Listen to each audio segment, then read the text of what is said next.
This stream contains fast flashing images that may affect viewers who are susceptible to photosensitive epilepsy or other photosensitivities. Viewer discretion is advised.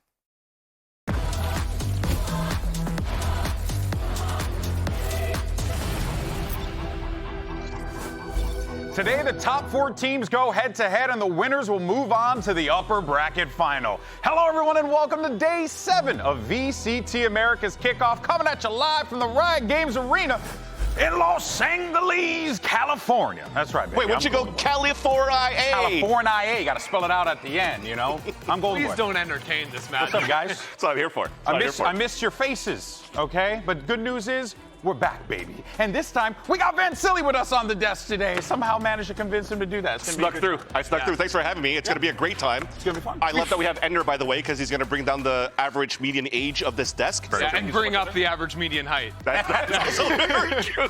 That feels like an attack. Okay, well, now, of course, only the top 2 teams at kickoff are going to be punching their ticket into Masters Bangkok, and champions points are on the line for our top 4. Here is the current bracket and how it plays out. Of course, you can see our top 4 sitting there, but, you know, my eyes immediately get drawn to that lower bracket. EMEA, NRG versus Crew. 100 Thieves going out early there, Van Silly. Absolute insanity going down the lowers. To be honest, outside of that NRG and C9 game on day 1, everything just seems par for course. In the top 4, with how Loud had the bracket, they had to play against EG and Crew, but seeing Sentinels, G2, and Lev on the upper bracket is just a normal Tuesday for me.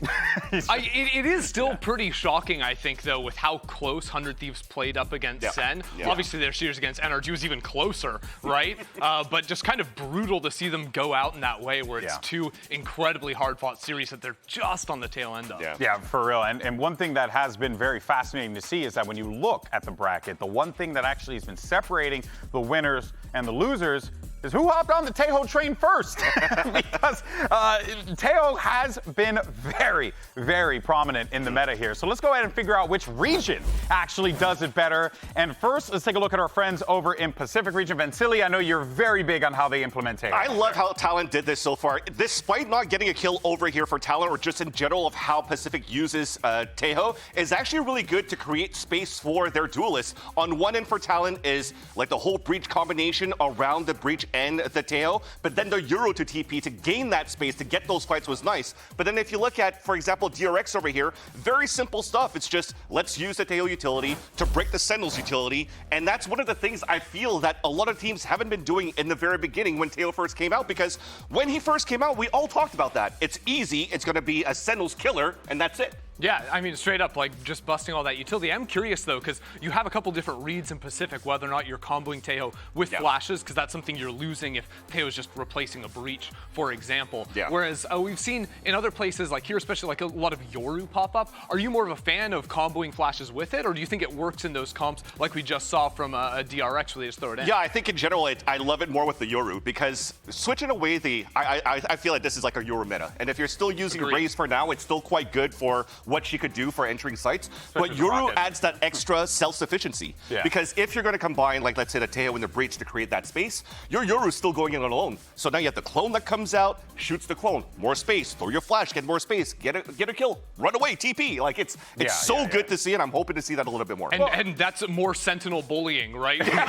True. Well, let's go ahead and see how it's looking over on EMEA, how they're implementing Taeho. Ender, why don't you go ahead and tell us how your buddies over in EMEA are doing? I come in here and I want to shill my friends over in EMEA, but I don't really vibe with how they're playing Taeho. First of all, they're not playing a lot of it. Like, Heretics locked in on Rien's, Kamek's been playing it with Team Liquid, but I feel like EMEA as a region has a lot of pocket picks that, like, crowd out the Taeho space. Like, Cracks on foot is always going to play KO regardless of map. That's just a given. And you have a lot of these teams with very unique reads on the meta, whether it's a Kamek playing a bunch of the Sage, and it just doesn't feel like there's enough room when you're playing these more off-meta picks, like a Sage, whatever, to slot Taeho in those comps, because if you're not making up for the flashes, whatnot that you're losing, it can be a little hard to play it. The thing is, with the Sage, I still think it's quite nice because she adds that extra slow for those moments where you want to play those flood retakes.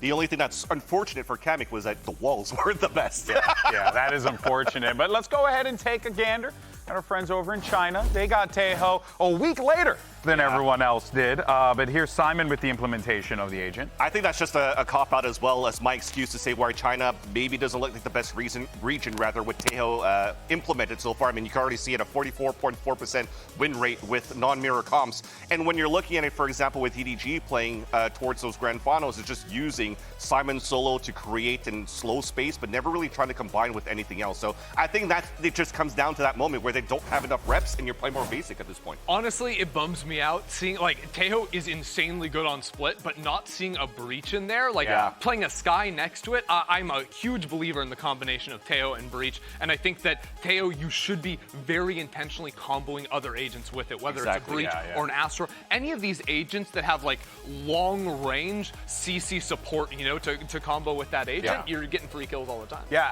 I think that from what we've been gathering with Taeho and his implementation, it does feel like breach is like, you want him. Must almost, you almost want him. We are entering into the world where it's Taeho. Yeah, we're getting real dangerous in that territory. And I think in Bangkok, we're going to be living in that territory for a very long time. But of course, seems like Sentinels and Loud also ran Taeho right from the jump here in Americas. And we were talking about Taeho coming into this ender because we were like, Taeho is going to be disgusting. Yeah. And we were right. But it's fascinating to see how everywhere else around the world, it's been different results. Yeah, no, but in Americas, I really like it. Again, you were talking about like Sage comboing with the Taeho. Yeah. Here's 100 Thieves doing that. You know, as much as we talk about them going out of the tournament, I really like the way they've implemented that agent with Astra, Breach, and Sage to combo. Yeah, and overall, when you're looking at even the ults when Sentinels is playing this game, even though they lost this map against 100 Thieves like that, how can you play on a side of B and try to anchor that spot when there's just so much util going around? So I love spawn. Like, exactly. You just go back, you run away. And then that's why you have to start playing those retakes, and Taeho's good for that as well. And again, G2, I think they're probably the best team that runs Taeho so far, in my opinion, with, again, that space that Jogimo's able to get with that Yoru around that initiator util. Look, I might be biased, but I think Americas has the best read on how to incorporate Taeho. You're not biased. It's kind of true. It's kind of true. On the meta. I just think America's is the best. Yeah. Okay. Shout out. Slay. Let's see him Bangkok. Yeah, go ahead and use my words for that one. All right, folks. Before we get into today's first matchup, we're going to play a fun game, a quick game to test how well we can identify our pros. It's time for Player Jumbo. Oh my God. I'm going to be terrible at this. So we're going to see B? a scrambled up Picasso-esque picture of a player, and we have to guess who they are. And chat, you guys can play along. Have fun with us, okay? It's going to be a good time. So let's go ahead, bring up the first image. Bam! Show it. Oh, look at that. That was a different direction, but it all worked out. All right. Ooh, I think I know what this is. Okay, I thought it was going to be terrible, but this is too easy. That's a John angle, yeah? Yeah, that's a John angle, the glasses angle. Jonathan, quite talented. Quite talented, quality tactics, just absolute cinema as well. So yeah, it's definitely Johnqt. I'd recognize that hair anywhere. Yeah, honestly, I'm very honed in on the hair. I actually recognize that red spot on the top right corner everywhere. Yeah, exactly. All right, let's go ahead. It's a formality at this point. Johnqt is player number one. Okay, let's see if it gets a little bit harder. I actually thought it was going to be hard, because usually I'm like, oh, hey, that actor from that movie and stuff. I thought it was going to be similar. And if it doesn't get any harder, just blame Kurt from Plat Chat. All right, everyone, let's go. Next one, jumble number two. What do we have? Who's it going to be? Kind of curious, because the first one kind of was, okay. Oh, wait a minute. Okay, so we know that this is a Loud player, right? Yeah. Little beard. Wait, is that Loud? Yeah, that's the Loud. Or yeah, it's the Loud jersey, or MIBR jersey, because MIBR has been coming out with green jerseys this time around. I think Loud has the green jersey. I think they kind of both do, you know. Maybe. But the whole I'm actually struggling. To be honest, I think it's Vinny. Do you think but it's not Vinny? What do you do? You can't be saying that, man. I was trusting you. Yeah, I know. I don't want to guess. I'm going to say Tuis. I could see that. I could definitely see that. I feel bad about this one. Does he have facial hair? See, I don't remember. Right now? He is a young fragger, isn't he? Like a bunch of people grew out there be like, Austin's got a beard now. My first thought was Austin, but it's not 100 Thieves. Let's see what it is. It's Tuis, yes! Okay. Dude, I knew it. I knew it. I'm terrible. Genius. I'm terrible. All right, next one. Let's see. Jumble number tres. What do we have? Curious. It's gonna. Oh. What? Oh dear. That's yay. El Diablo. No. No, it's not. Yes. No. No, it's not. Yes. No, it's glasses. No, it's not. Sponsors. I'm trying. No, actually, this is messing me up, man. That is this an is EG a good jumble. jersey. So it has to be yay then. If it's EG jersey, it's yay.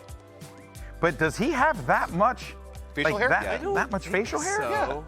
He wears glasses too. If you say it's EG, Ye wears glasses. I don't think this is I can't think of EG. any other players that wear glasses. Wait, in EG. I think this is Leviat. I was gonna say, who's got another jersey like that? My brain is being broken right now. All right. I lock it in. Yay. I genuinely, I'm lost.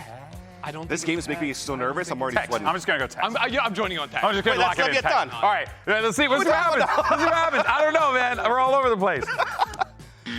Dude, I'm so off. We were so off on that one. I knew it was a Leviathan jersey, though. I knew it was a Leviathan jersey. I got that part. I knew it was one of our newest players, Natang. Well, you know, but yeah, disgusting. All right, next up, jumble number 4. That's why I didn't know. We We're already failing know chat's miserably. 100% Wait, there's one on more? this. Dude, this is very stressful. Who could that be? Yo. Oh, I know that Wait, face that's that- anywhere. That's from that Who could that? emote, Who could that right? possibly That's be? an optic jersey. I'll tell you what, though, that guy looks like a handsome person, though. Not with that face. What face? Oh, is that who you think it is? I don't know. Actually, Fake. could you just zoom in? Let's try, a little let's try bit, it. Just so we could get an updated Nice. 2025 Yo, do your impression. version. Let's do it. Hold on. Yeah. And are we gonna try it too? You gotta try. No. I can't do that. Nah, that is foul. That is Go so closer, good. get close. That's so good. That's just my face. Excellent work. Excellent work. You really look like that guy. I do. I really do. Oh, all right, folks. Move on to today's first upper bracket This is actually match. fun. It's, of course, Sentinels. Yeah, see, I told you it'd be a good time at the desk. You don't believe me. You never believe me.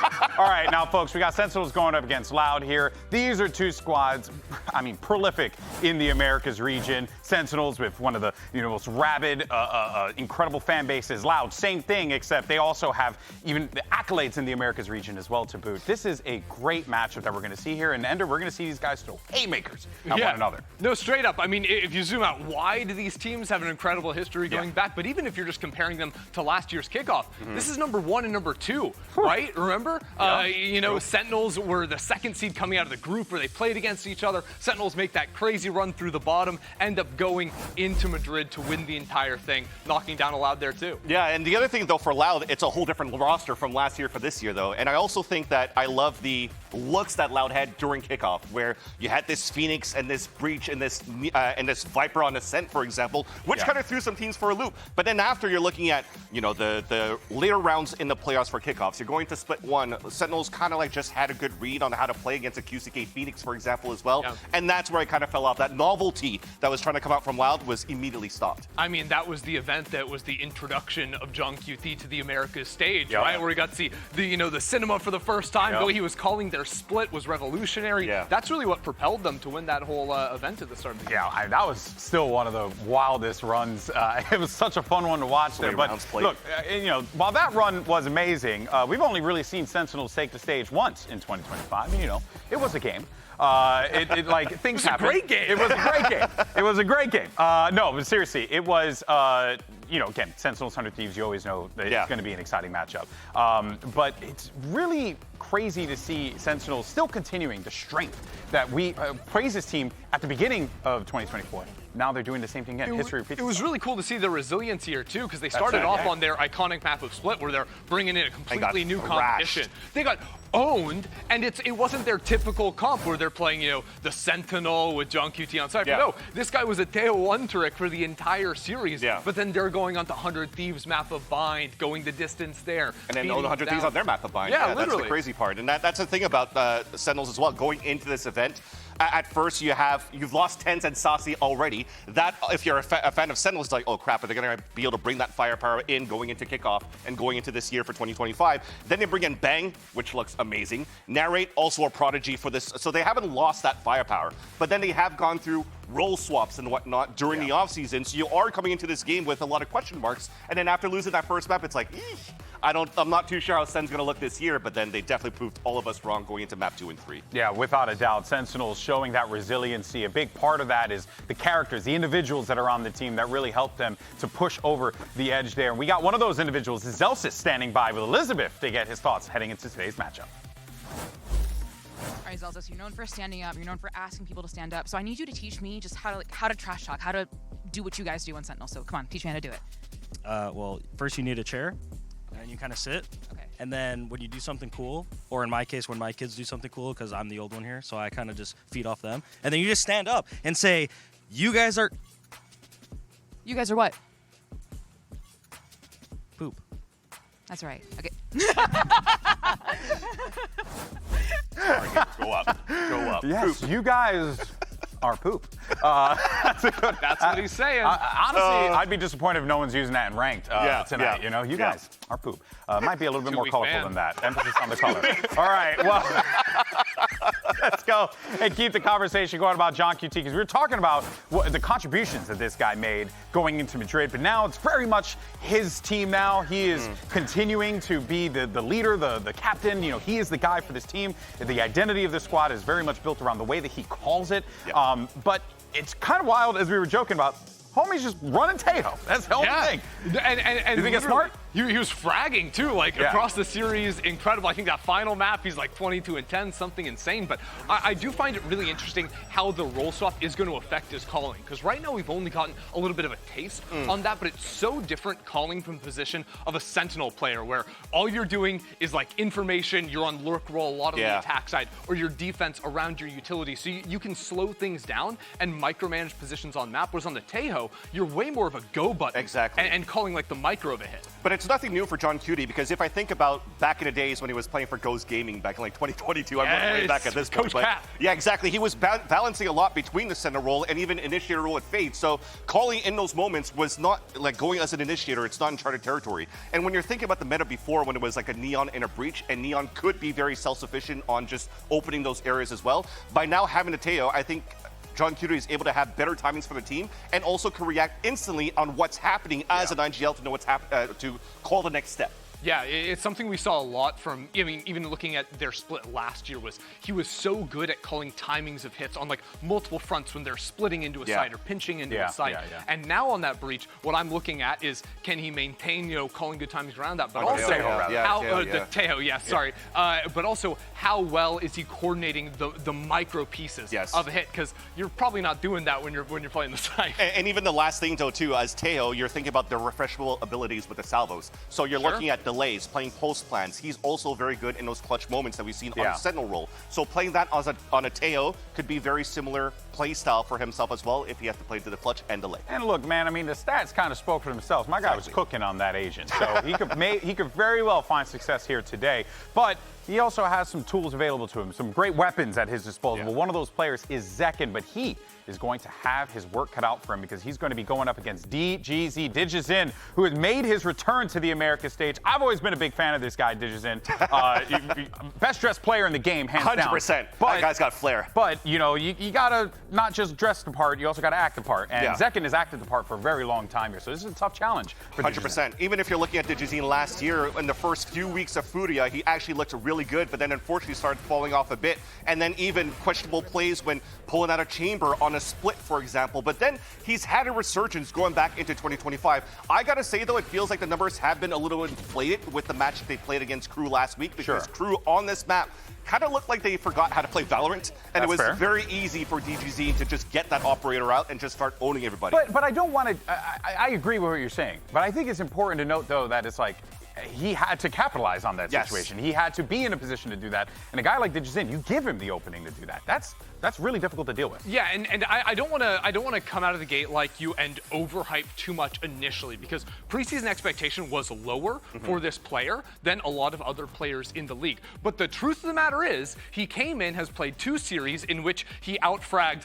a Ye, and Icy, and a Kesnet on the other side. These are all very talented players. Very true. And just, I'm throwing Ye in there because he was playing the Phoenix and a Chamber.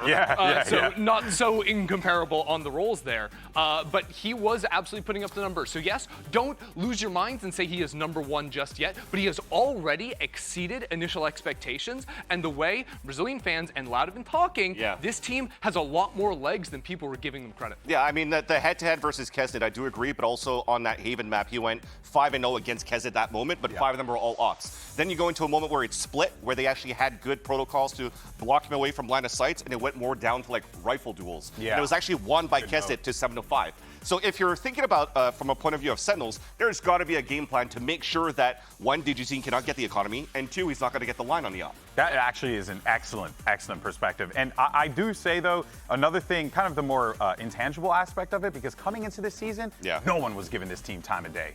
Everyone was dogging on them, bottom of the rankings. No one gave them any credit. And here they are, doing some damn good. Hey, it's all about that Dgzin tangible. It's the Dgzin tangible. Oh man, but yeah. Dgzin pack.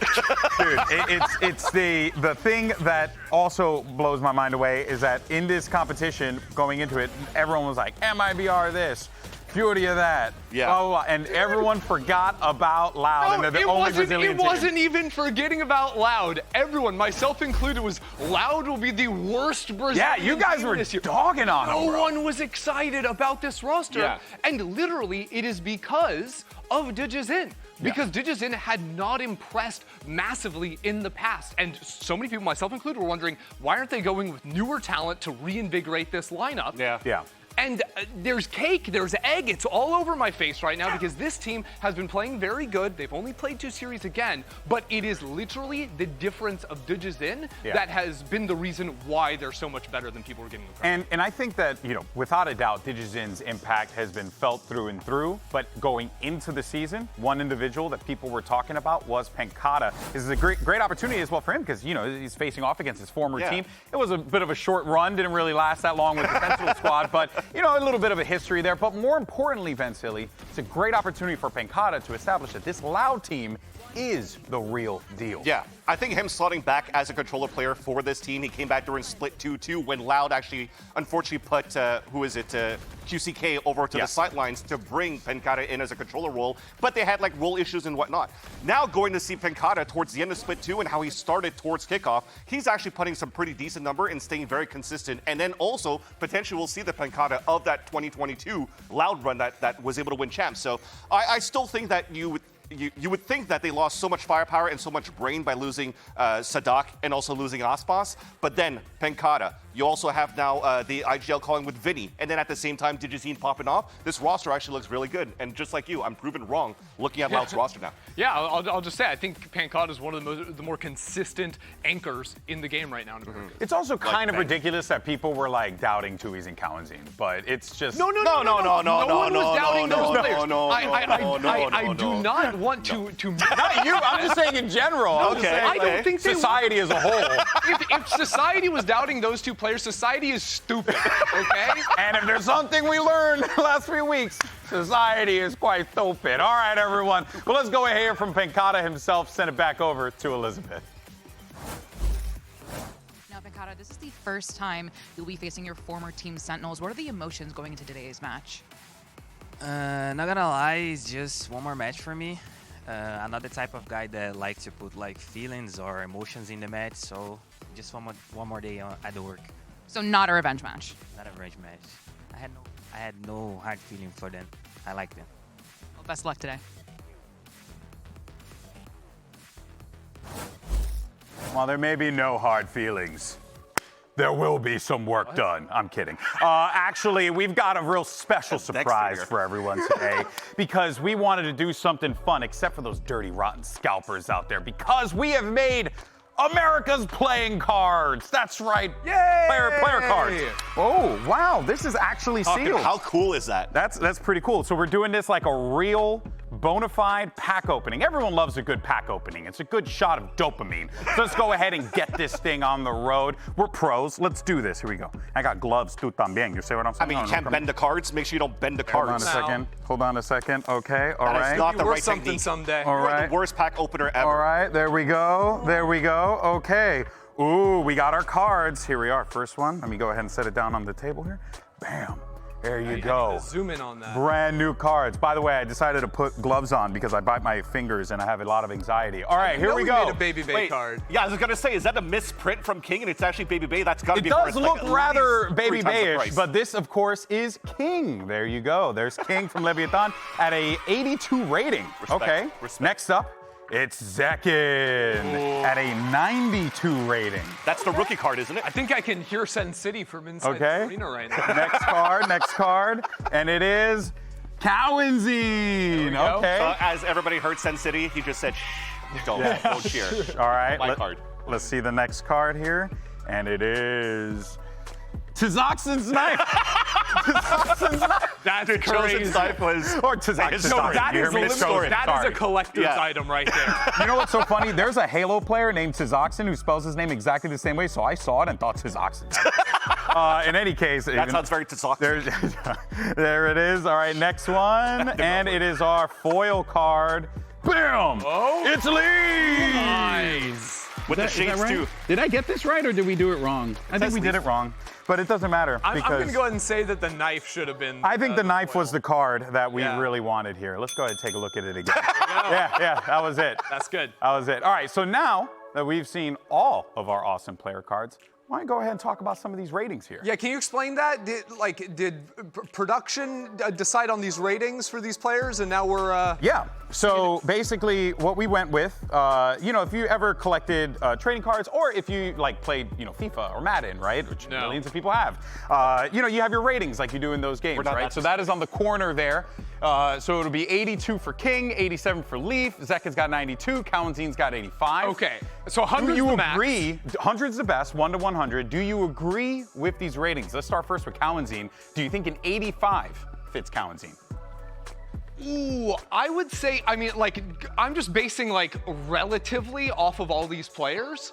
Personally, I think Kawa is too close to Leaf. Okay. I think Leaf is way better than an 87. Wait, so let's save Leaf for a second. Sure. What do you think for Kawa then? Kawa, Probably like an 80? I would go 80 because I also think King, if last year, King's a stronger player. King was nasty last year. I think King is Are these last massively year underrated cards, or is too. it potential for this year for points? It don't matter. Use your imagination. I say this year. This so year. yes, it would be awesome actually to see Cowanzine at 85 because again, with the two players that they lost for Loud, you are going to be asking for a lot from the veteran players as But Cowanzine. is he an 85? Everybody's 100 in my book, so I'm going to be Get a out. prince. All right, next up, Zekken, 92. Zekken 92 is reasonable. I could go 92, 95. And I'd be 95 might be a little bit too much. I think when I'm looking at duelists, I rate them harder because I think, except for the Osbosses of the world, there's not as clear delineation between them and the rest. I think fine. Zekken is definitely towards the top end, but I think that you have to do a little bit more for me to shoot up massively ahead. Also, only 4 underneath the knife. The knife is far better than Zekken will ever be.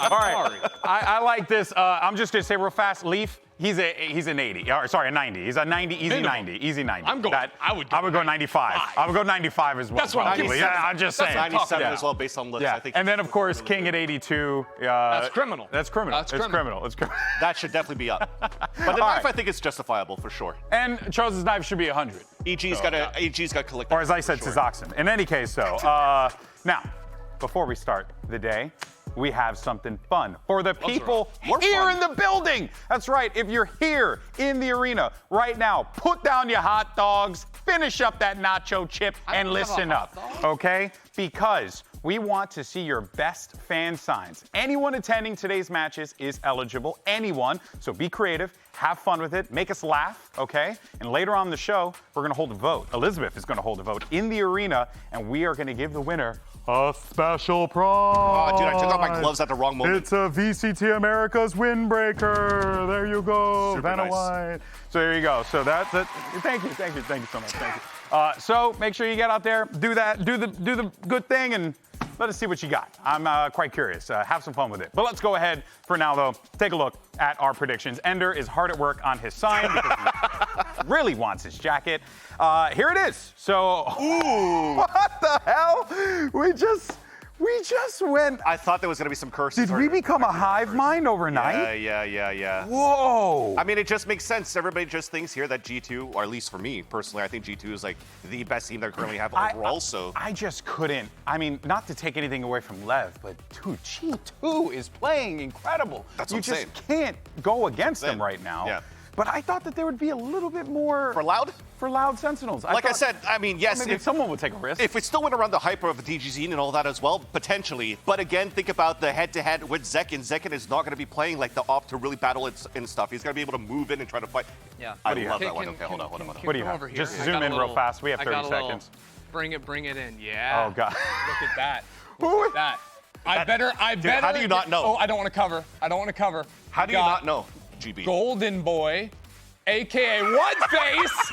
Also, it's a Sen 2-0, baby. It's just that easy. That's my. Gosh. That's my no. Today, our top 4 teams are fighting to make it in the upper bracket, baby. It's Sentinels versus Loud, G2 versus Leviathan. Day 7 of VCT Americas starts right now. Is that the guy from there?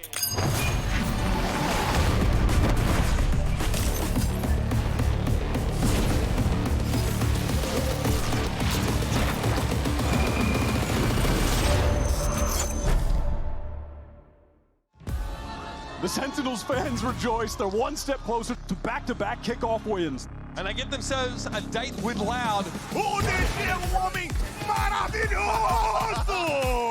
You're able to upgrade to a rifle, which shows himself. And John, it's methodical! A Sentinels tem time muito forte. O Rob sempre investe bastante ali pesado e tenta trazer bons jogadores. Então, acho que com certeza vai ser uma partida muito difícil. E tô animado para assistir esse jogo. I played with Pancada briefly when I joined Sentinels. He's definitely a special player, very skilled, he has his own play style. Definitely a clutch player. Passou a paranoia, o TP do Pancada para poder correr. Vira a mira para buscar de novo. Rondaço do Pancada! It's definitely a big stake game for him. It will be his revenge against Sentinels. Sobre mim, com certeza, para essas fases finais agora pode esperar muito mais. Eu ainda acho que não consegui render nem 30% do que eu posso. Não é o que eu espero, também espero muito mais que isso. Então pode esperar muito mais agora para as próximas partidas. Riot Games Arena, chegou a hora de receber o primeiro time. Faz o L, muito barulho para Loud!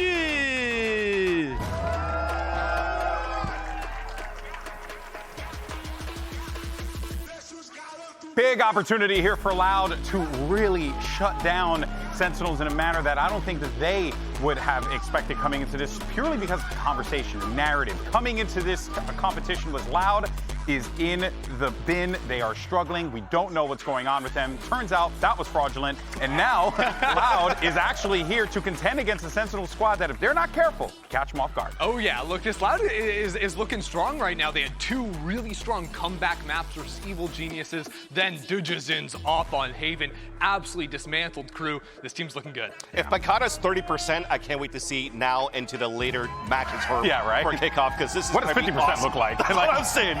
Forget 100%. I want to know what 50% looks like. It's going to be a good one for sure.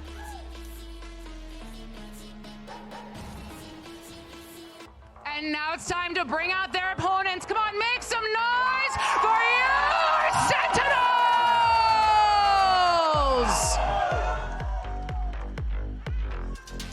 And the Sentinels make their way back onto the stage again here. Face off against Loud. These 2 teams have squared off against one of these organizations, rather, squared off against one another many times in the past here in the Americas region. But for this combination of rosters, first time, it's going to be very exciting. I'm pumped for the matchup, and it looks like Narrate is too. I mean, this guy is just coming out there, charismatic, pumping up the crowd, getting it going. This guy has been a seamless integration into the Sentinels roster. And when you're looking at this roster too, when other years when Zelsis was like the Vibe merchant or whatnot, Narrate is definitely flying under Zelsis' wings, and you have a lot more vocal players overall, and you've already seen him telling people to step up every single time. This team is going to be looking really good. Yeah, Narrate's an up-and-coming peddler. Yeah, the market's looking good for him. All right, he bought in at an all-time low, right? He really did. 10s left. Bought in at the dip, and he's holding diamond hands, baby. Diamond hands on the vibes. All right, well, we'll see where the battleground will be in a moment as the teams huddled up and get ready to go. A lot of pressure here. Big opportunity for Loud. You know, I think back to that video that they did going into the year where they were talking and rating all the different teams in Americas, and they rated themselves in last because they were like, oh, we're just Pancada's friends. Humble Kings. Humble Kings. And here they are. Opportunity to go to Bangkok on the line here. But you got your series layout. Lotus, Pearl, and if necessary, Split. How you feel about this? I mean, look, Loud still disappointing me, continuing up on those fracture bands. But really, what I'm curious about is if we make it to a 3rd map, how much work Sentinels have put in on on their classic best map of Split, they got owned on versus Under Thieves. Yeah, and Lotus, we haven't seen it come out from Loud yet for this year, and this is one of those maps where you could potentially pull out that chamber, for example, if you don't want to play too much Raze, because that was also one big question going into this year with Dgzin in the roster. We critiqued him in the past years when he played over at Furia that his Raze wasn't the best in the league, or even at all to be able to go against the best Razes of the league. But now that he's able to play Jet Wolves with the up, looks really awesome. He looks pretty decent on that Raze in the last map against EG. And now, again, if he's able to pull out a chamber or something like that, it could also still give him good space and good opportunities to get those first bloods against Sentinels that like to default around this map a lot. Yeah, of course, it's been a... So it's going to be fascinating how Loud try to outwit John in some of these moments here, right? Because you know he's going to be running the tail. you know he's going to be. It's a good challenge for Vinny too. Yeah, exactly. So like, where do you try to shut that down? Where do you try to find those gaps in the plan? Was there anything, Ender, that you saw in particular with Sentinels where you're like, okay, maybe they could take advantage of this? Well, for a map like Lotus, it's hard to say because we don't know if Sentinels are going to be playing like double initiator, sort of crawl-heavy comps, or if it's going to be more controlled style. Okay. I would say if it is Johnqt continuing to play that Tejo, it is very important to refight into space. That agent is super good at just blasting you away at the start of a round, and it's all about choosing those timings to re-clear and get back into the zone. And this is just standard Lotus right here. Pretty standard, yeah. Nothing that crazy. Let's see what we get on the other side with Sentinels, though, because one can reckon that they are going to be busting out some of the newer agents there, and that's exactly what they did. No, I mean, again, I think Sentinels have such a great read on the meta, right? They're playing triple flashes, quadra if you count the paranoia coming in from Omen, so you just have so much fighting tools. The important thing for Vinny is not to get fooled by the opening volley of util Johnqt is going to show at the start of rounds. He is going to condition him to force him into specific points on the map, but there are always more flashes for Sentinels to be refighting with. And Vinny has to be on guard. They have a lot of utility to play around with. That is scary. And also very similar to what G2 was running on that map too, by leveraging a lot of that utility that we mentioned before. Excuse me, with the Breach and the Teo to allow Zekin as this Euro to be a little bit more self-sufficient moving into these sites. The only difference this time around is that they're not really playing the Viper there, so we'll have to see. We will have to see. All right, folks, let's go ahead and dive into this matchup. Riot Games Arena, make some noise as we send it over to your casters. You got Dgzin and the Shmee. Another banger by Golden Boy and Dre. We've got a tale as old as time. Sentinels and Loud. There's so much history between these two. There's so much pedigree, championship-winning pedigree on these two rosters. Yeah, historically Loud besting Sentinels, right? Even on this map, this first map of Lotus, the last time these two teams have faced, Loud beat them. Keep in mind, different meta, different rosters. Oh, yeah. But it doesn't matter because this Loud team has stormed through the competition of EG. They've decimated crew, and now they're here knocking on the door of Sentinels. Yeah, I think this is going to be a massive litmus test for Loud. Because, they come into this match and they're 4-0. It is time for the Samsung match start. Load up fast, excuse me. That can come out of my paycheck. With Samsung SSDs into map 1 is going to be Lotus. Loud on the attacking side. There's a lot of talk and a lot of conversation about just how good Loud are. They come in 4-0. They waltz through EG, they waltz through crew, and now you're wondering, okay, well, are these guys legit? I think we're going to learn that today, Dre. Yeah, and 4 years ago, you had Vinny, Pancada, Dgzin on the same team. It's crazy to see them back together now. Something that was missed. B4 Esports was the name. See that stun right at the very beginning. Yeah, already some protocols in action off of some contact play in mid. But all that A space was gathered from Loud, and I mean, it's only solo Vice on this site. He needs to get out. There's a lot of threat here, close by. Just in the vicinity.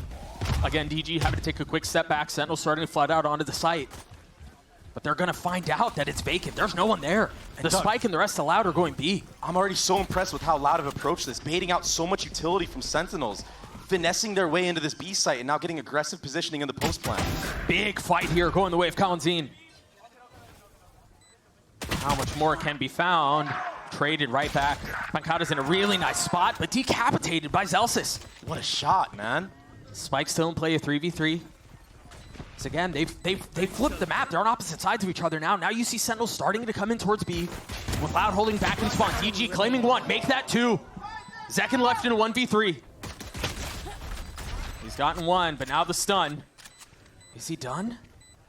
having to push forward. A tap first in the face of the flash, has to turn it. A second one, just a threat. He's gotten it down to 1v1. Is Zekin gonna do it again? What a start! Is he gonna have enough time for the defuse though? That's the closest part! No! Heroics just a bit short for Sentinels. Second with the laser-focused crosshair placement, but it's just not enough. Loud, the way they maneuvered around that utility from Sentinels and just got into these aggressive post-plant positions, catching a lot of players off guard. It's just almost impossible. I mean, Zekin almost does it here. That's the crazy thing. If anything, these are confidence kills for him alone, but already the default, the approach from Loud, it's been great. They have a good understanding of how to play against all this utility. You mentioned the great start for Zekin, sitting at 3-0 right now with just a pistol to play around this time. On the opposite side of the stage, you've got rifles aplenty. Bring them down. A good C default so far from Loud, very uncontested. Trying to bait out that Vice utility, and they do just that. That orb was also gathered onto Dgzin, who's getting close to that showstopper, only 4 away. If he can farm up some kills in this anti-eco, make it clean, he might have that online for the bonus. Catch them. But it's a stack here, Doug. All 5 members. They just don't have the guns. And you imagine it's not going to work out. It shouldn't work out, according to conventional wisdom, and that seems to be the case. Oh my goodness! Checking the smoke. I mean, sure, yeah, John will get his. It's a bit of damage done here, too. DG and Pancada both weak. Again, the tapping of the door. It's like nails on a chalkboard. Yeah. Already Loud looking to fight fire with fire. They're not afraid. Yeah, it's stacked, but we have the arsenal behind us. Bang tries to do what he can there, takes out Vinny, but Dgzin will get that spike planted at the end of the round on top of that kill, making him even closer to that showstopper. Yeah, just 2 off here. As you take a look at it, again, this belabored attempt at controlling C, and then ultimately deciding to go back B. It was a good read from Sentinels, just the firepower is just not quite there. Loud, they need to be careful in future rounds. If they get caught out like that, if Sen can get the reads on them and have 5 members there, when they have the weaponry behind them and maybe even more utility, it's going to be disastrous for Loud. Yeah, that spells danger. Shadows traveling.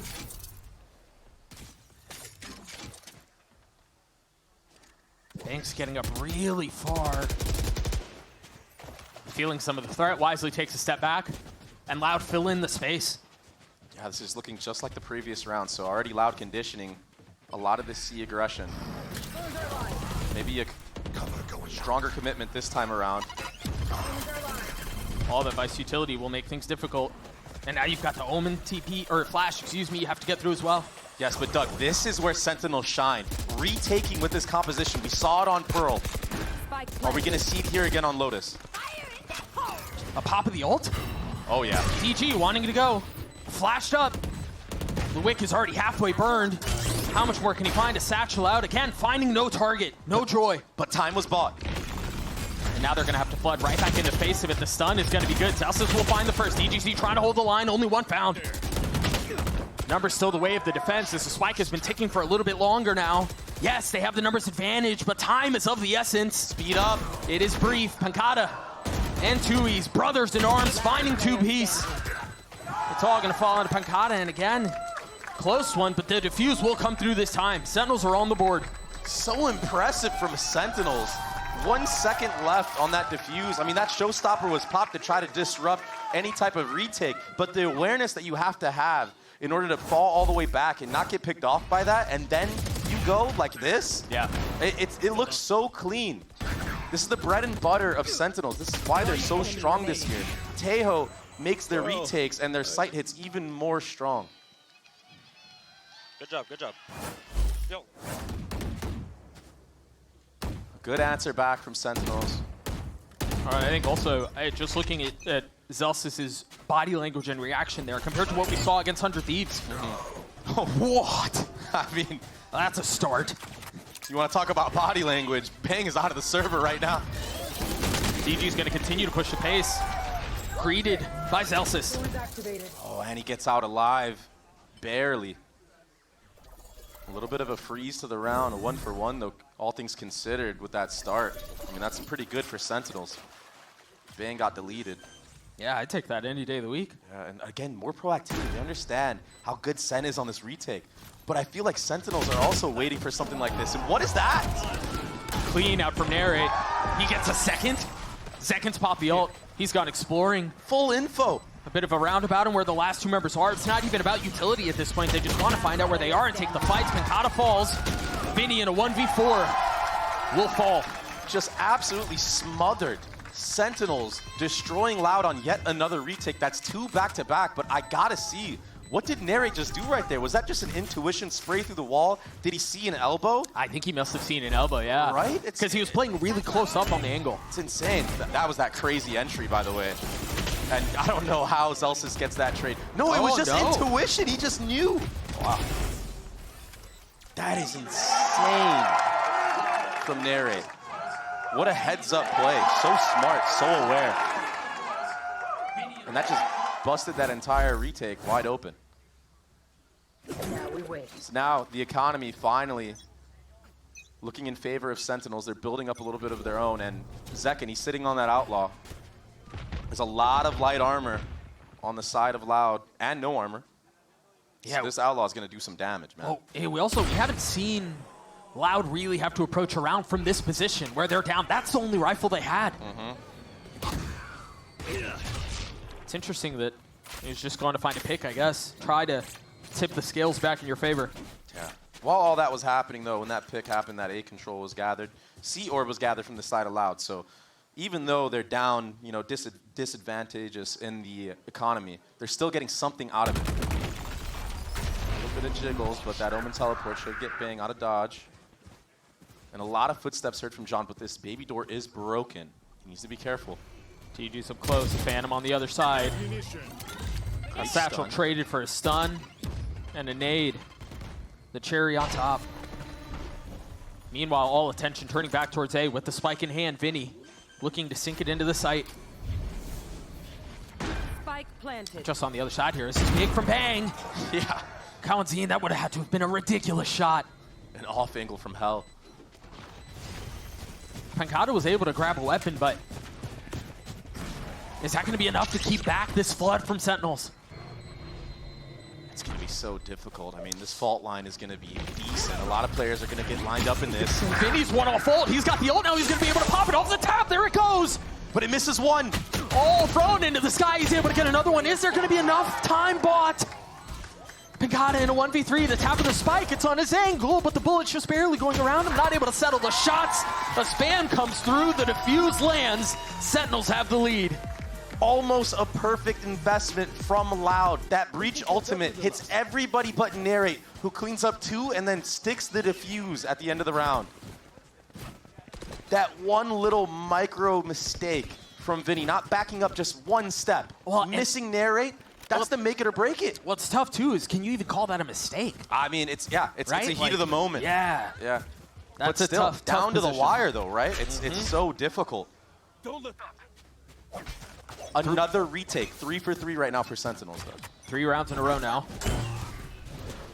Again, a little bit pacey towards C.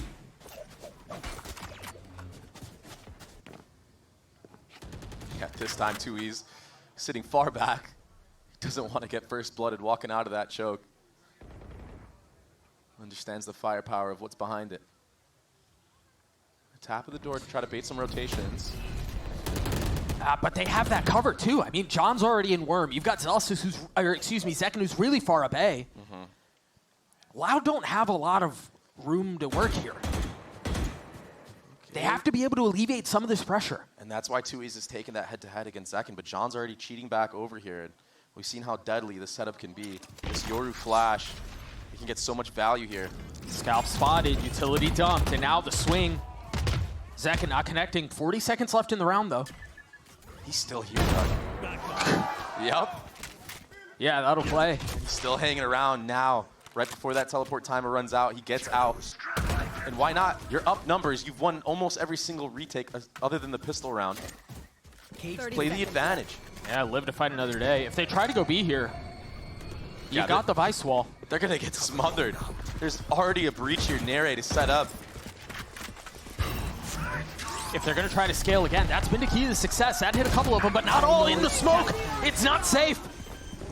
10 seconds left on the round. The paranoia out. The spike successfully getting planted. Now the game is afoot. Numbers the way of Loud. A 2v2 now.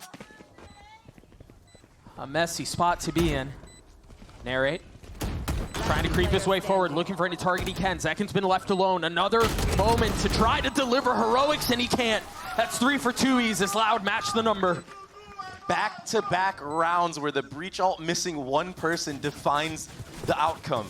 It's actually ridiculous what we're witnessing right now. I mean, the previous round, Vinny misses Narrate. This time around, the breach ult from Narrate misses 2Es.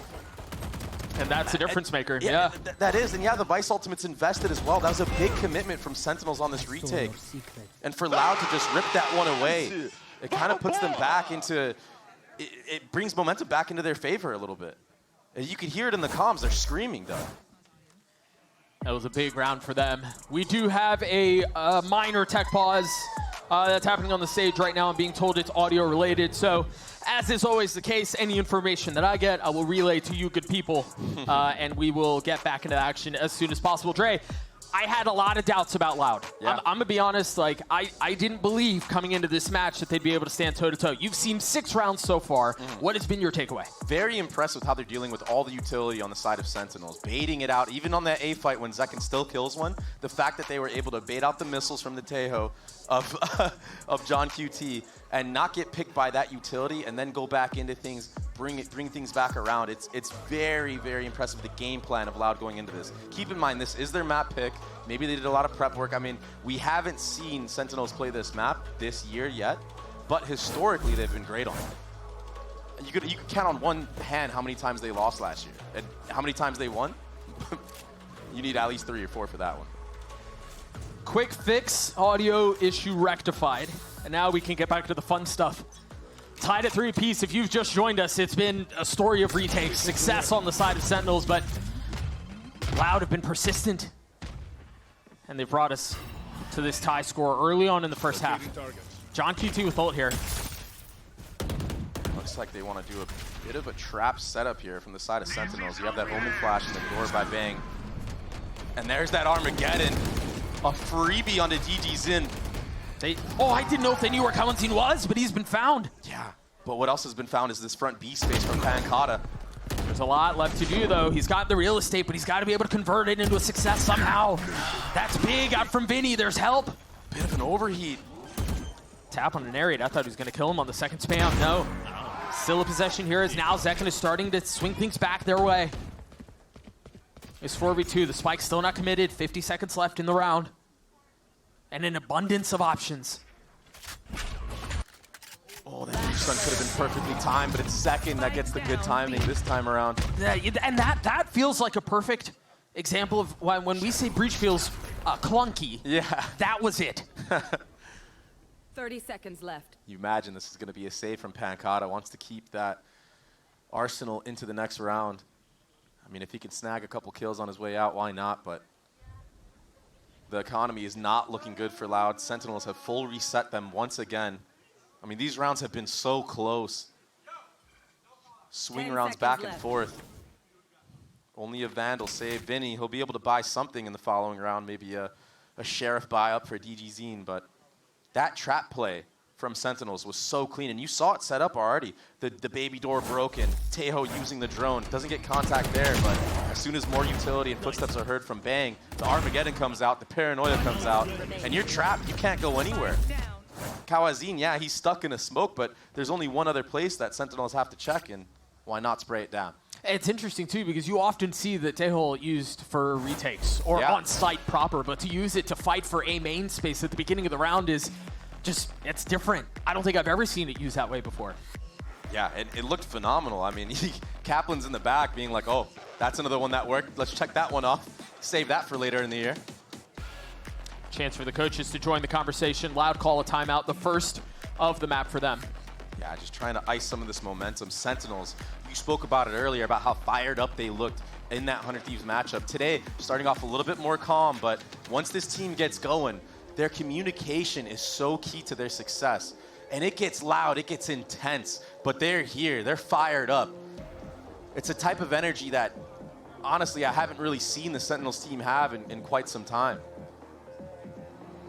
Yeah, the comm videos that they put out, this week, just a couple days ago, was really indicative of that, you're right. They just sound hungry for a win.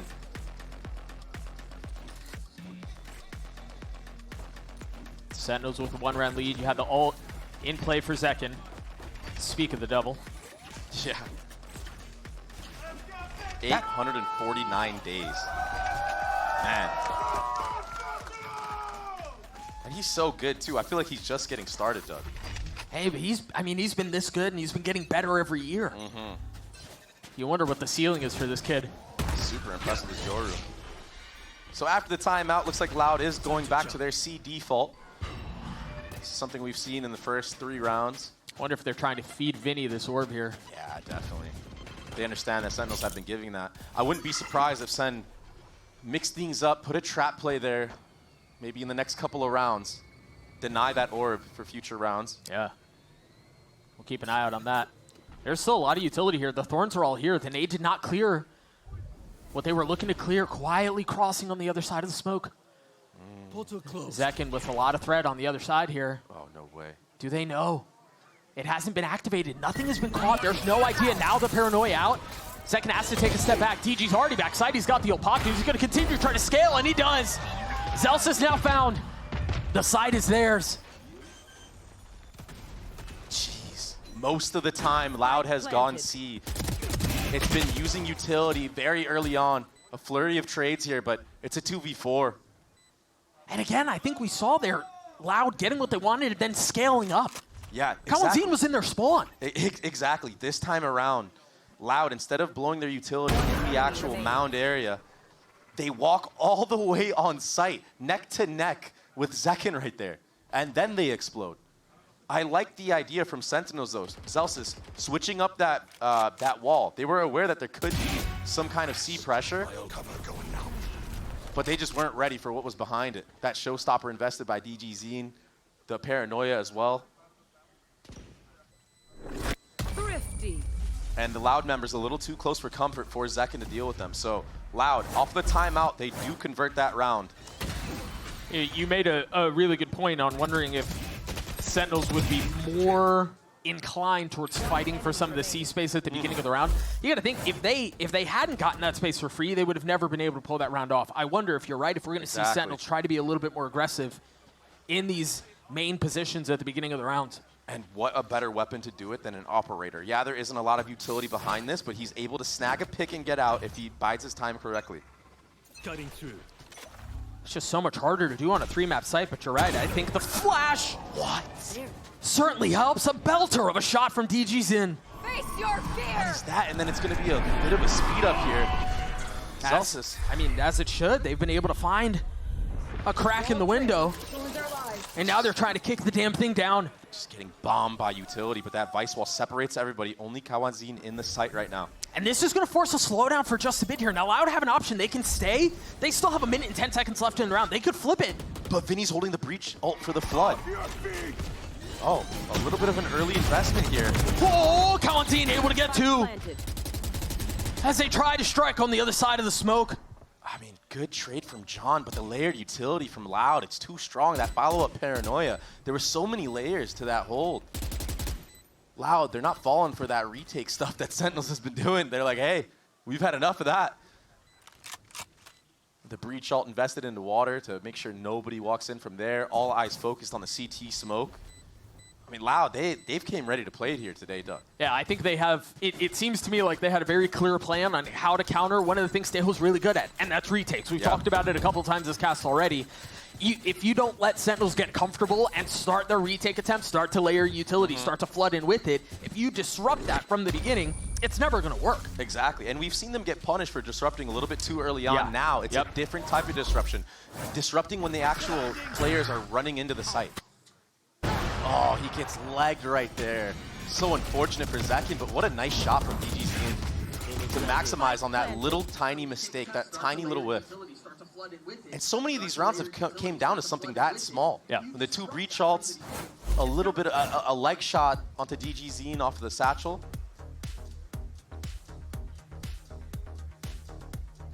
And a timeout now used for Sentinels, trying to calm the storm that has been loud. This resurgence after their timeout. Hopefully, Kaplan can light a fire in these boys. That's his goal anyway. A super impressive attack side so far from Loud. And, you know, all that said, I do think it's worth mentioning this is a really close map so far, right? Like, we're talking as if, though, Loud have been able to really just kind of style their way through Sentinels, and Sentinels have been on the back foot, and they're kind of lost and don't really know how they want to approach this. But the truth is, Metal has been tested on both sides. Yeah, and this defensive side is so important for Sentinels because I fear that on the attacking side, this comp is just going to put even more work in. You have so much utility to take space anywhere you want, really.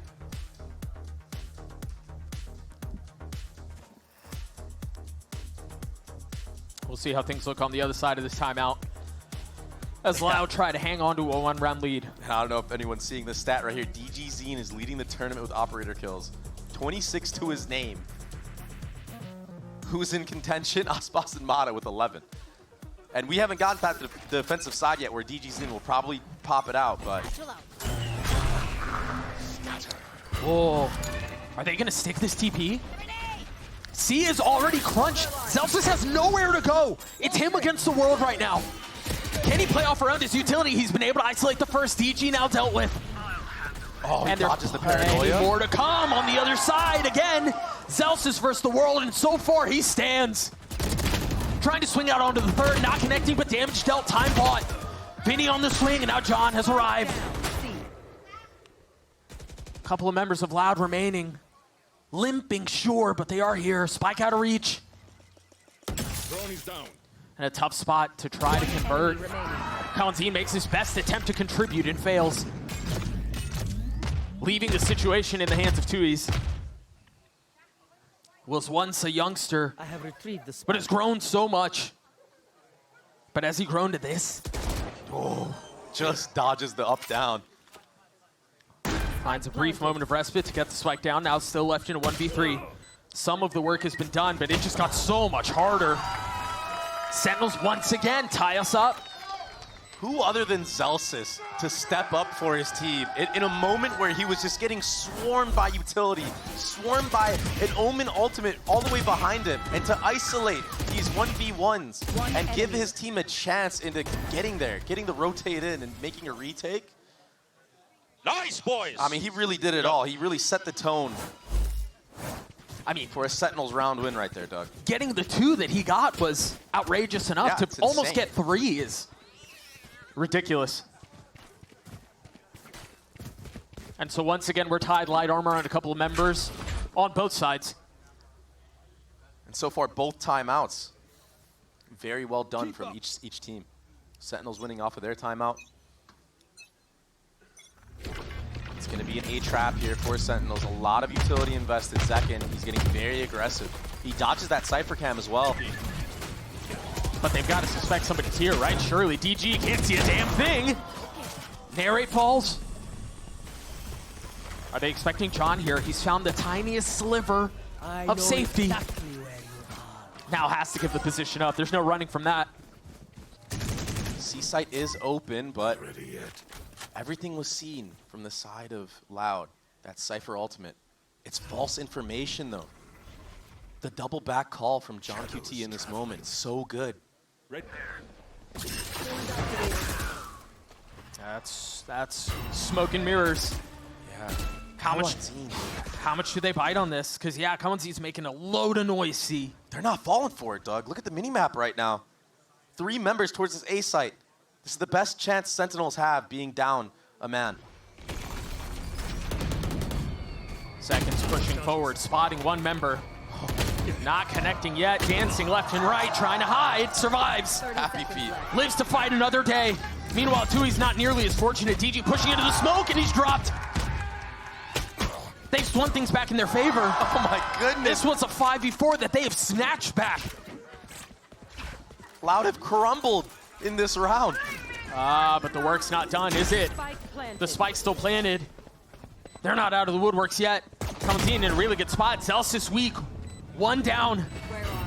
Second Justice more off, though, off the swing. He's not able to draw the gun quickly enough. Now Vinny left in a 1v3. Spots one. Still more work to be done. Remember, Second is so weak. But it's not enough. Another defuse comes through, and again, another lead change. Vinny's had clutch moments before against EG, but this time, the IGL v IGL John sits him down. And what a comeback to the round that looked like Loud were just in control of from the start. One enemy.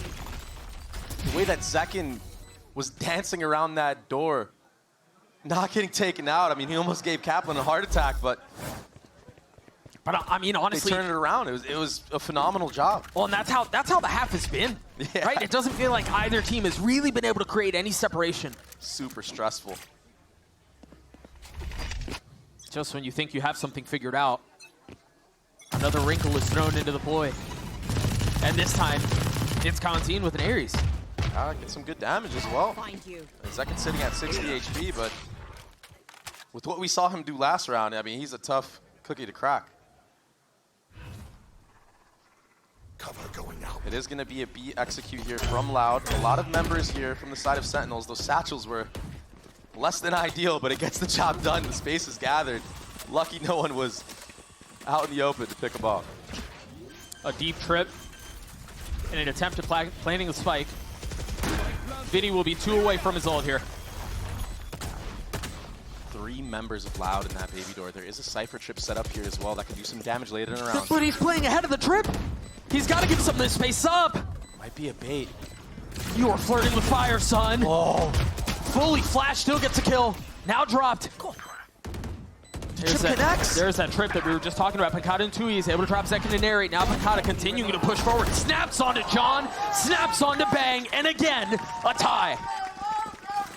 He said we've only seen 30% of his power. I think we just saw something very good from him in this round. He stepped it up big, sitting at 9 and 7, the top of the scoreboard, closing out the half for his team, making it even 6-6.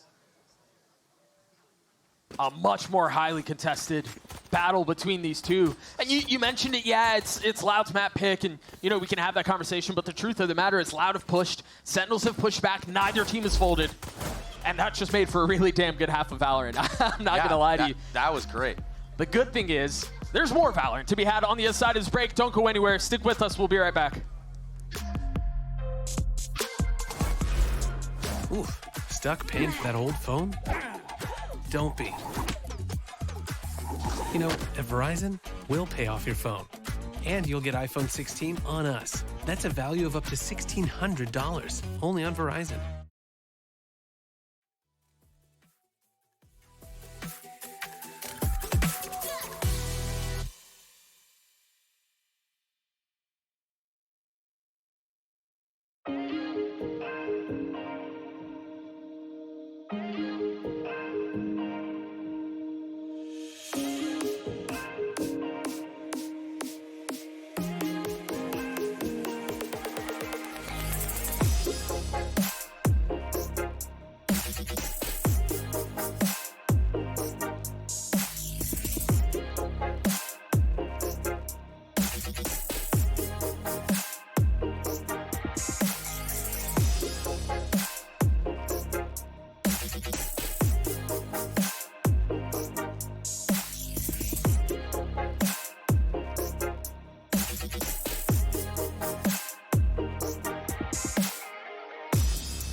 The tables have turned, and now Sentinels are going to be on the attacking side. We'll see how things play out. Again, thank you for sticking with us through the break. Dre, I want to get your thoughts on this comp. We've seen it on the defense for Sentinels, but this Vice, Tejo, Breach, Yoru, well, what are you looking for? What are you expecting? So many options available for this attacking side. I mean, you could really bait out a lot of the utility that Loud has and then just execute on a site with the infinite utility that you have. Right. So I'm expecting a lot of that. That's the power in the Yoru. You can TP out of a lot of this crazy stuns or tether nades that can happen. Zekin already trying to dance with fire over here towards that A side default. And everybody else just holding. It's interesting. John dropped his missiles right outside of B main at the very beginning of the round, and they're still looking at it. Almost convinced that there would be a swing there. Rightfully so. I mean, 3 members were geared up towards there for the side of Loud. It's a full retake on this C site with only a cam there. Orb is gathered by John. Already putting an emphasis on that Teo ultimate. We've seen how good John can be. The Michael Bay of Teo. He's the director on this agent. Worth noting here, too, 5 ghosts on the side of Loud. Yeah, not a lot of utility. I mean, they are shooters. And so you go, yeah, okay, that makes sense. This is a smart pistol round from Sentinels. Denying info at A, taking all that space. It does prompt a bit of a speed up from Loud. This is the protocols from either end right now. John, he might get cut off here. They're playing him like puppets on strings, but you're right, John's going to get caught on the swing. Good proactivity from Loud in mid. Yeah, the rotate's very late. Sentinels are going to have to take space. Deep CT try to even the score. They're planning really deep here. Yeah, they're all corralled back here, though, and there's a breach at the other end of this, Doug. I think they're going to want to scale into spawn and then potentially flip through. Oh, they got to be careful here, though. No, instead they're digging their heels in. They're choosing to stay. They're just going to fight. Spamming through the smoke. Zekin looking to find another one for free, and he does. It's bloody murder. 2 left. What can DG and Vinny do? Side by side, trying to attempt this retake. From spawn, gets the best of Zekin. Still plenty of work to be done, though. 2 classics on the other side, but light armor. It's not planted for them. Vinny, he's gotten it to half. He's gotten it to half. There's the swing. The flash comes through, and the round for Sentinels. Zalsis and C-Site, he's clutching again and again, Doug. It comes down to this man right here on your screen. And he stepped up to the plate like crazy. All missiles away. Those are those missiles you saw in the beginning, some going towards C as well, trying to thwart any type of aggression. I like the proactivity from Loud off of that A default when they kind of get denied info over there. But the way that Sentinels identified where they should be playing in that post plant, taking the fight too Loud on that flank, they understood that that breach fault line in CT, it's very strong. A Marshall for Zekin here in the second round of the half. Yeah, and a fast approach out A as well. Testing the waters here, getting a little bit more confidence. See what kind of utility is thrown. It is there. He hasn't found it yet, but it is there. Certainly, and he gets to just prod in here. Cam will be tapped maybe after some sound is made. Zekin's just messing around over here with the Marshall. Gets the orb for free. No tap of the cam still. Come on, man. There it is. Caught in 4K. Removal of the dart, though, and I think for Sentinels, they haven't invested a ton on this side. And this is something that Zalsis is so good at doing. When contact has been made on one side of the site, he goes hunting, he goes fishing. And he just weasels his way in, Doug. Are they going to take the bait? But it doesn't matter, because even if he sees 3 here, he's going to call his team to go A. No, but he whiffed it. Oh, he whiffed it. He made a mess of it. All good. You still have the numbers advantage. 4v2 on the A site. It's all part of the master plan in absolute cinema. Paranoia out. They're going to continue to scale. 2 East falls. Good delay, though. 13 seconds left. Oh, my God, the nade. A second attempt. Finally succeeding. But it's gone down to a 3v3. This has already gotten way too messy. Couple of members weak. DG has a sheriff. Oh, my 2 members are 1 shot. No. Potential to steal the round away. What can Loud do? Can they turn this into magic? Does not seem to be the case unless Pancada can do it on his own. And the no-scope from Zekin will seal the deal. Sentinels get to 8. Very labored. But Sentinels, they bring it back. They win the anti-eco round. Zalsis, he saw 3 members on that C site when he was going fishing. And he's so good at just finessing around these corners, finding the right timings, just slipping right past the defenses. Gives enough info for his team to get here. And it got scary. for Sentinels. Yeah, it got way closer than it should have been. You're right. I mean, that layered utility from Loud was really good. It almost got the job done. They're just so uncomfortable on the site. Absolutely. We'll be fire with fire here. Yeah, a bit of a scrappy start towards A from both sides, and DG lights him up. That's 3 on the round for him. And he wanted more. Vinny having to take a step back as he's peppered. Worse for wear, 21 HP. Cover going out. And Sentinels find themselves in a bit of a mess. Bang is weak. You have 2 of the most clutch players on the Sentinels roster with 1 minute on the clock to do what they want to do. Bang. I think there may have been a shoulder scene right there from Dgzin. A tap going out. Yeah, the tap of the door too will confirm. Creeping forward, playing things as quietly as he can. They've got to find a way to try to get this back to equal footing. Yeah, they've gotten the spike down. But there's a flank that's going to be coming in from Pancada through the southern side of the map. He second guesses himself. This is taking a long time, Dre. Yeah, they're Loud are so cautious right now. But Bang and Zelsis, they're so clutch. Big from Zelsis. He's not going to get challenged again. The spike has been ticking for a long time. They've got to accelerate here. This 1v1 is what it comes down to right here. That's one found. Bang's got to get this kill. He's able to get one. Those are a couple more on the other side. Team will swing and clean him up. And now the defuse. Yeah, it seemed very scary, but I guess Loud, they were very calm and composed during that entire time. That 1v1 that Pancada won against Zelsis. That was it. Yeah, that was really what made the difference there. Because, yeah, with that time ticking, it could have gone in favor of Sentinels. And listen, Doug, there's a lot of questions from everybody, Doug. A lot of questions from everybody. Is Dgzin just an op one trick? Yeah, forget an agent one trick. Forget about a Jet. Is he an op one trick?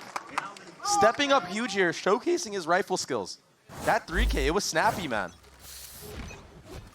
There was never any question of that guy's mechanical skill when he was on the stage and when he took the year off, but he's back now. A very aggressive play towards B, and again, this is going to be a mess. They're all huddled in here. The rocket deals a little bit of damage, but it does not find lethality. Meanwhile, Sentinels on the other side. The counterpunch connects. You've got to be careful here, though. Pancada again on the prowl. Wise to it, though. Zelsis was covering the flank. Now all eyes towards A. And 2 trips. Also a Cypher Cam here as well. Sentinels, they're going to have to just disrespect this. They have to just speed up into sight here. The more time they waste, the more time Pancada is allowed to flank. There's just so much utility, as you mentioned, that they're going to have to navigate through and circumvent. Oh, they've done just that as well. Now this flank is absolutely useless from Pancada.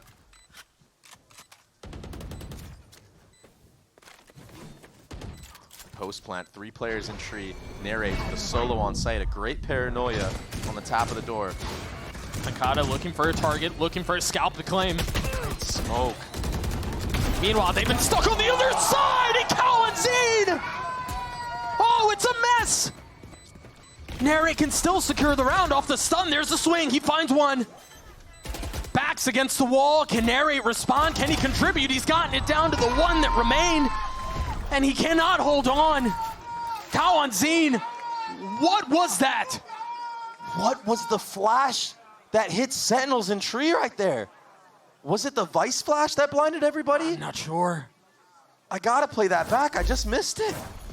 It all happened so fast. This was the entry into the round, but it's madness. I mean, look at Johnqt, he got team flash right there. So unfortunate. He was the guy that would have taken Dgzin out. Yo, he's popping off. STK is also popping off. Again, this back and forth affair continues to deliver. It's a gift that keeps on giving. 8-8. What a banger first match so far. A lot of utility here invested for Sentinels to take this C space. Something we haven't seen yet. A very aggressive trip and a spam. These Pugnacious protocols are not working out for Sentinels. So much found. And again, Sentinels are forced onto this back foot. I must wait a moment. Still early days in the round, but it feels they've invested this ult. They've got a flank coming around the other side. And they still know. Zekin's able to trade it for one, yes, but there's so much more left to do. The Prowler, Loud, it's not enough. Loud take the lead back. And you love to see it, that trap play from Loud onto the C mound area, that deep trip right on the ground. Tui's gets a free spam, but the follow-up, Doug, from Dgzin, that fade eye, that is insane. That was thrown from B site, Doug. That's a lineup from B site. Last player standing. What a sick play. Okay, done. You can't do anything about that if you're Sentinel. There's no way you're ready for that.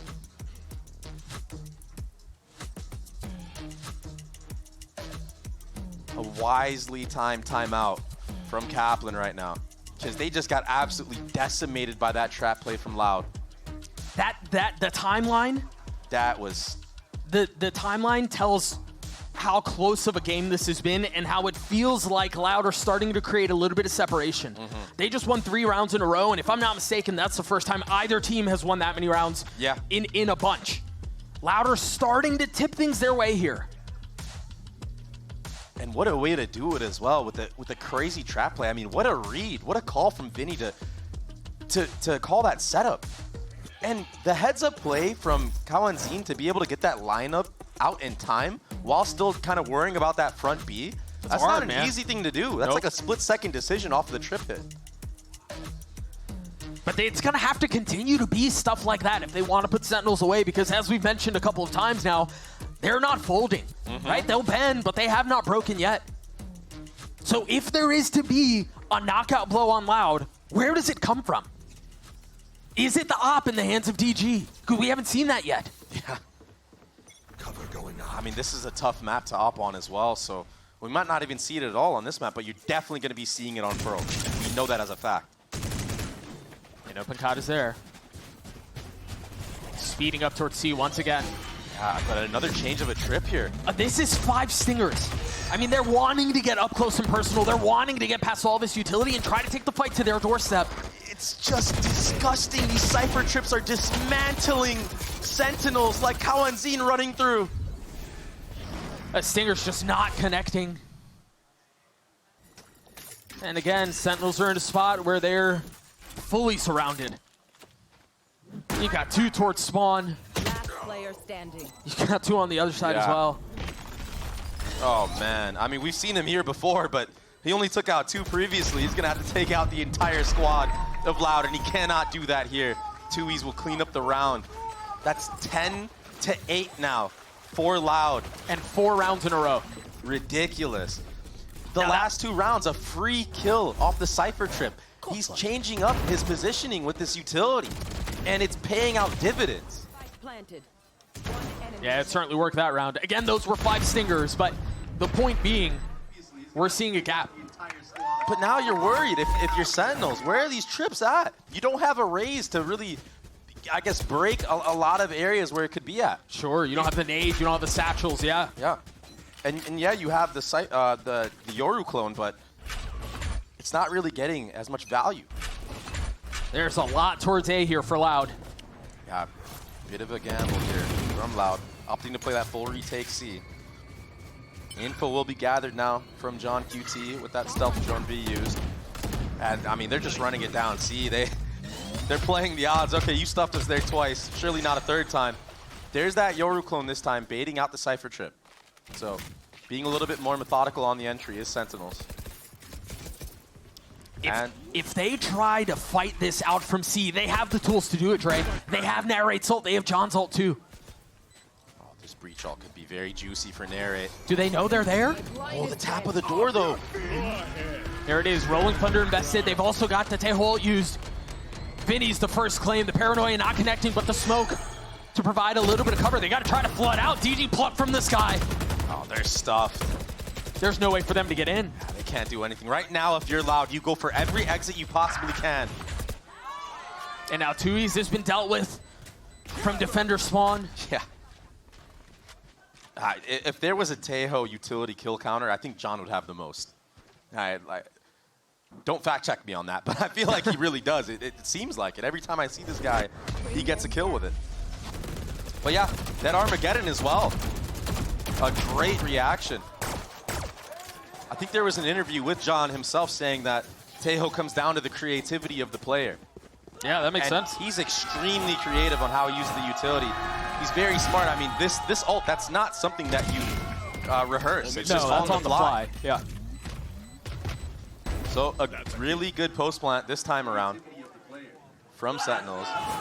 And that's the key to success for Sen. They need to get on these sites without dropping 1-2 players. Give themselves an actual chance. They've gotten back up to 9. Still one round separating these two teams. On a map that has had 6 lead changes so far.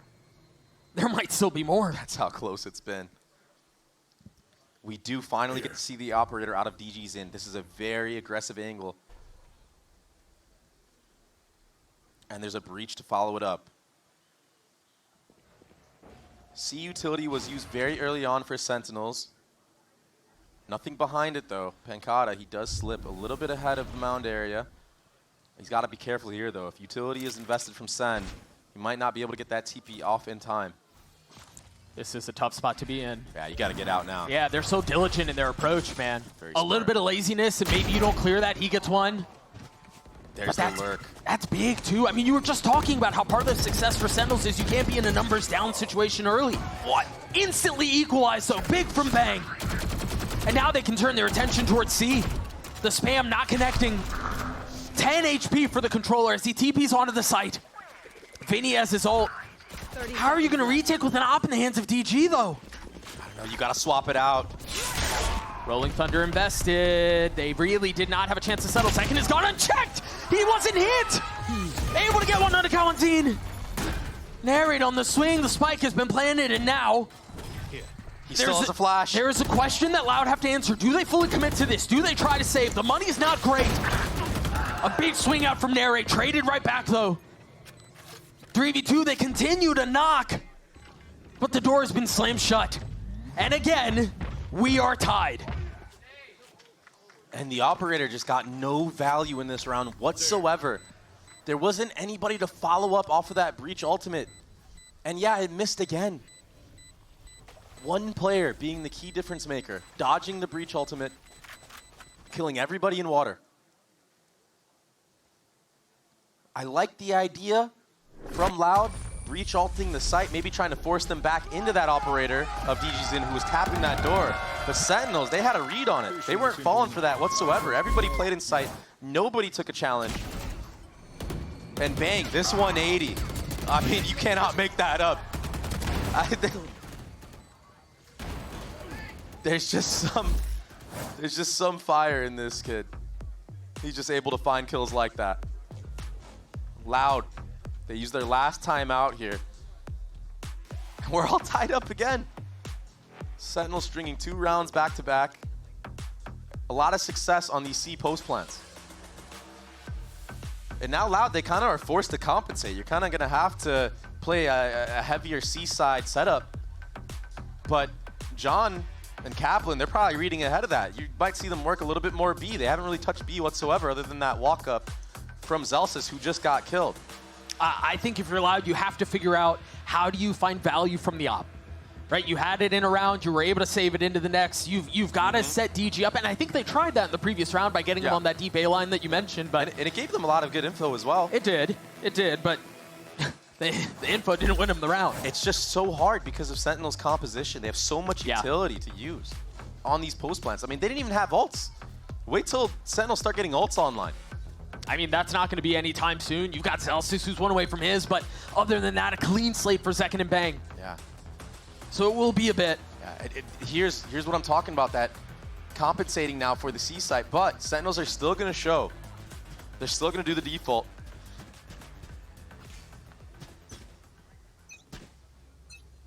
DG a little bit closer now. Maybe going to peek a little more aggressively with the Skydog in front beat. A lot of spam. With confidence and conviction, Sentinels push towards C. Second, the tip of the spear. And yeah, he gets beat up a little bit, but they've gotten the space they wanted. And I wonder now, Doug, if Sentinels are going to tap on this door, re-clear that front B space. Maybe at the same time as they walk all the way back. Footsteps were heard. Dgzin heard Zelsis put that wall up as well. This is all signs leading to C right now. Dgzin is going to have to go huge here.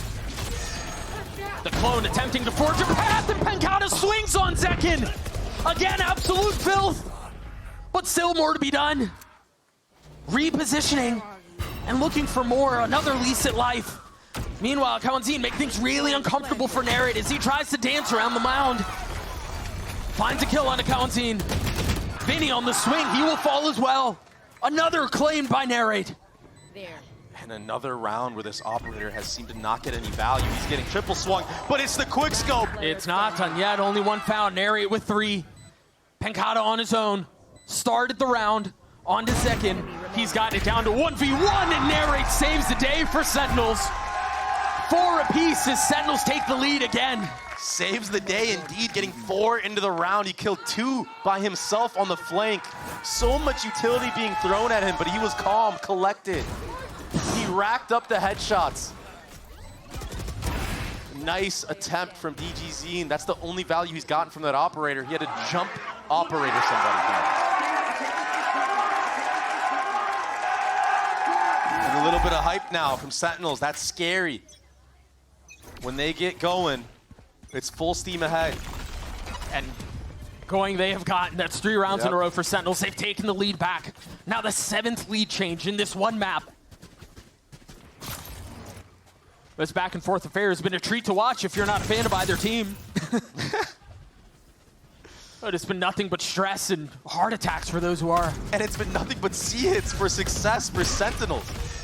If it ain't broke. Again, they will test the waters here. You can't even get into the site. You can't play in it. You can't flood out. Sentinels force you to play retake. And their post plants are so damn good. Vinny is a sheriff and Dgzin is a Bucky. Yep. I mean, they have to buy every single round after this too. You'd imagine how things have gone historically. Excuse me?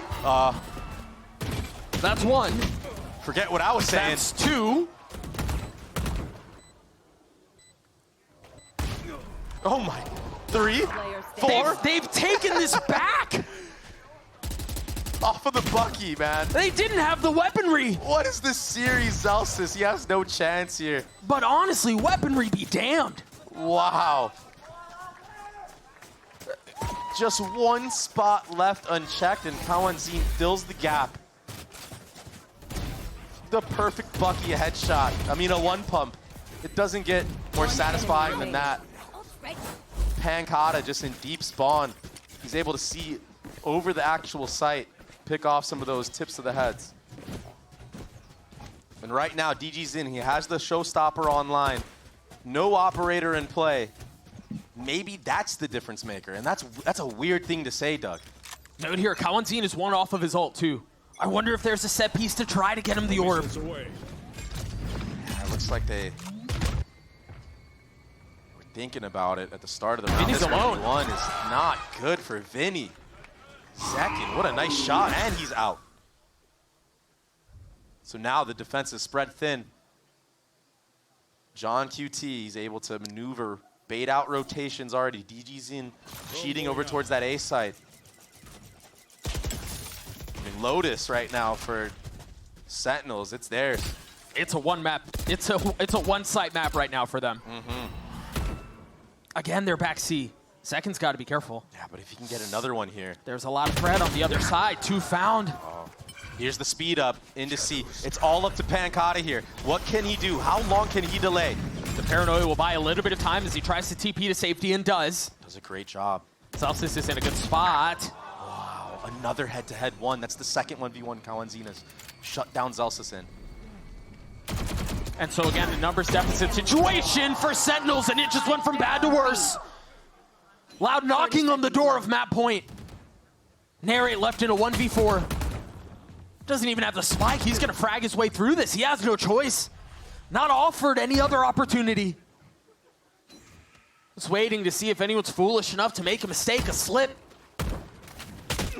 But it does, again, not look like that will be the case. Loud are the first to 12. Doug, it looks so promising at the start of the round for Sentinels. Zekin gets the pick onto A, but then he stays for too long. Too many 50-50s after your man up. This 50-50 right here, it defines the round. It gives Dgzin the fire that he needs to just destroy Sentinels.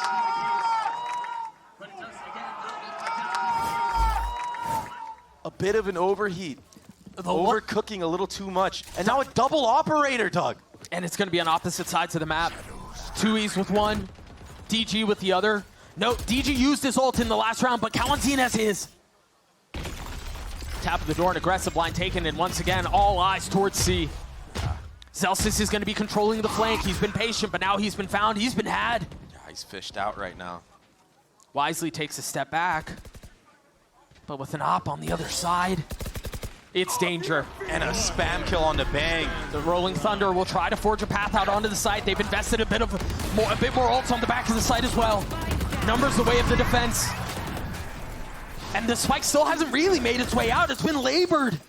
It's been difficult to get through, but they find clarity in the Calamity. Things slow down, and now space is theirs to take. DG with the op, a turn of the flash, a second swing back. Now stunned again, taken off the line, and third time is best. He gets the last kill. Loud take Lotus. What a map. What a map indeed. That operator wasn't really doing anything in the early rounds, but Dgzin warming up a little bit, closing it out. Pancada, though, getting that final kill on the Bang in that last round. Taking out a player like that, that gives you the confidence to close it out yourself. Yeah, I said going into this series, I had a lot of questions for Loud. How real were they, right? Yeah. How good are these guys? How good is this team? It's only been one map, but they showed me a lot. And it's been a long time coming. Like I said, 4 years ago, 3 of these members teamed up in the beginning of Valorant. Now, they're back here, and they're taking names. They've won this first map of Lotus. Yes, it was their map pick. It was a map that neither team had shown. But now we're headed towards more familiar territory, right? We're headed to Pearl, and then we're headed to Split. So we'll see how things look on the other side of this. Again, if you are just joining us, you missed a banger. 13-11, the way of Loud on Lotus, but still plenty more where that came from. We're going to take a break. We'll be right back.